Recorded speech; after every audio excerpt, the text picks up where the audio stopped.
নমস্কার বন্ধুরা, আমি মানসী বলছি। মানসীস গার্ডেনে সবাইকে স্বাগত। আজকে একটা লেবু গাছের ব্যাপারে আমি বলার জন্য এসেছি। আমার এই লেবু গাছটা গন্ধরাজ লেবু, কিন্তু এর টাইপটা একটু আলাদা। এটার সাইজটাও খুব বড় হয় আর প্রচণ্ড রসালো লেবুটা। এবং এটা যখন মানে কাটবে, একটা কাটার পরে পরেই সারা ঘর গন্ধ হয়ে যায়। ভীষণ ভালো খেতে এবং ভীষণ ভালো গন্ধ হয়। তো আমি আজকে যে কারণে এটার ব্যাপারে বলছি সেটা হলো গাছটা দেখো, এতে মিলিবাগ আক্রমণ করেছে এবং সেই জন্য আমি কিছু ডাল প্রুন করে দিয়েছি। সেই ডালগুলোতে আমি একটু সাফ লাগিয়ে দিয়েছি। যেহেতু এটা নভেম্বর মাস, আর কিছুদিন পরেই ফুল আসার সময় হয়ে আসবে, সেই জন্য গাছটাকে অন্য পটে নেওয়াটা খুব দরকার। আর যেহেতু গাছটায় মানে মিলিবাগের আক্রমণ হয়েছে, সেই জন্য আমি ভাবলাম যে এই টবটাকে চেঞ্জ করাটাও দরকার। এই টবটাকে চেঞ্জ করে এটাকে সাফ দিয়ে একটু শেকড়গুলো ধুয়ে দেব। দেখো, আমি শেকড় থেকে অনেকটা মাটি ছাড়িয়ে নিয়েছি। আমরা কর্তাগিন্নি দুজনেই লেগে পড়েছি আজকে।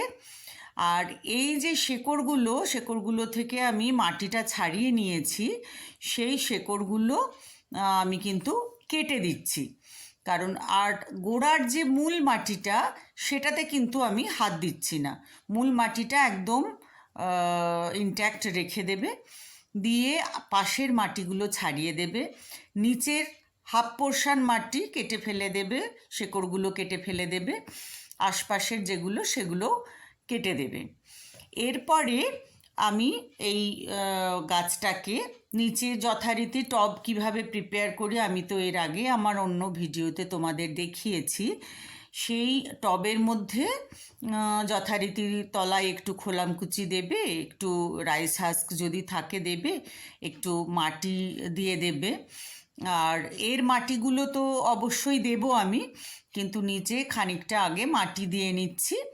নিয়ে এই মাটির মধ্যে খানিকটা সাফের গুঁড়ো আমি মিশিয়ে নিয়েছি।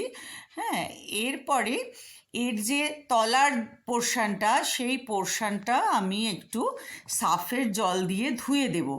কারণ তলার যে রুটগুলো আছে, সেইগুলোতে ছত্রাকের আক্রমণ হয়েছে কি না সেটা তো আমি বুঝতে পারছি না যদিও, কিন্তু তাহলেও এটা যেহেতু আমি আবার নতুন করে পটে লাগাচ্ছি, আমি আর কোনো রিস্ক নেব না।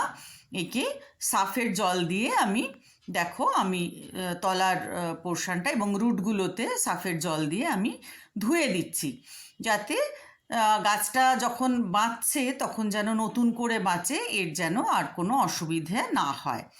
এইবার টবের মধ্যে আমি গাছটাকে বসিয়ে দিলাম, সোজা করে বসানোর চেষ্টা করবে।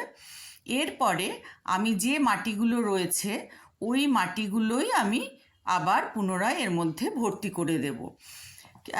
এর কিছুদিন পরে আমি একে সার দেব, এনপিকে দেব, কিন্তু দেওয়ার সময় এখন কিন্তু সেটা দেব না, কারণ গাছটা তো সবে চোট পেল। আমি ওর অর্ধেক মাটি খুলে ফেলেছি, ঝরিয়ে ফেলেছি, শেকড়গুলো কিছু কেটে দিয়েছি। ওকে এখন আমি জল দিয়ে 2-4 দিন একটু মানে থিতু হতে দেব। ও নিজের নতুন জায়গায় ও বেঁচে নিক আগে, ঠিক করে সুস্থ হয়ে নিক, তারপরে আমি এবার এনপিকেটা দেব। নভেম্বর মাসটাই এটা করার জন্য একদম উপযুক্ত সময়। আমি এই ভিডিওটা কয়েকদিন আগে করেছি, আমি এখন তোমাদের দেখাচ্ছি। তো এইটা করে ছেড়ে দেব। ভিডিওটা যদি তোমাদের ভালো লাগে তাহলে লাইক করো, সাবস্ক্রাইব করো প্লিজ।